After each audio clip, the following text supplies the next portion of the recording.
At 16, I discovered I was adopted when my sister needed a kidney transplant and I wasn't a match. Yesterday, on my 23rd birthday, she revealed why she really took that DNA test.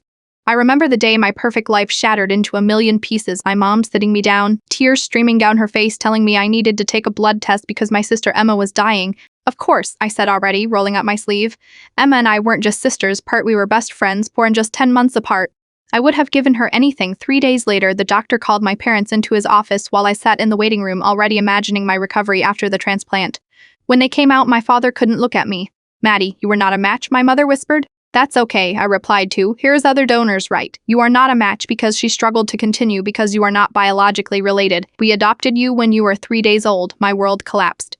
16 years of family photos matching Christmas pajamas, and you look just like your mother, comments from strangers, part all lies. The transplant discussion became secondary to my identity crisis. Emma got her kidney from an anonymous donor. 2 months later, I got therapy and a void where my sense of self used to be. We drifted apart over the years.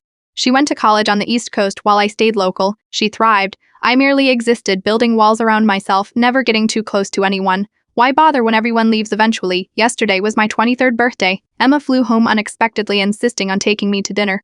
After awkward small talk and half-eaten pasta, she handed me a small gift box. Inside was a DNA test result printout. Confused, I looked up at her tear-filled eyes. "I took this 6 months ago," she whispered. "I wasn't looking for you, I was looking for me." The paper trembled in my hands as she continued. "Mom and Dad aren't my biological parents either, Maddie.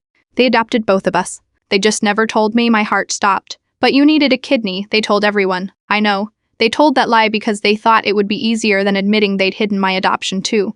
They were going to tell us both when we turned 18, but then I got sick and everything fell apart. 7 years of feeling like an outsider, of watching my sister live the authentic life I thought I'd lost, all based on a desperate lie told by terrified parents.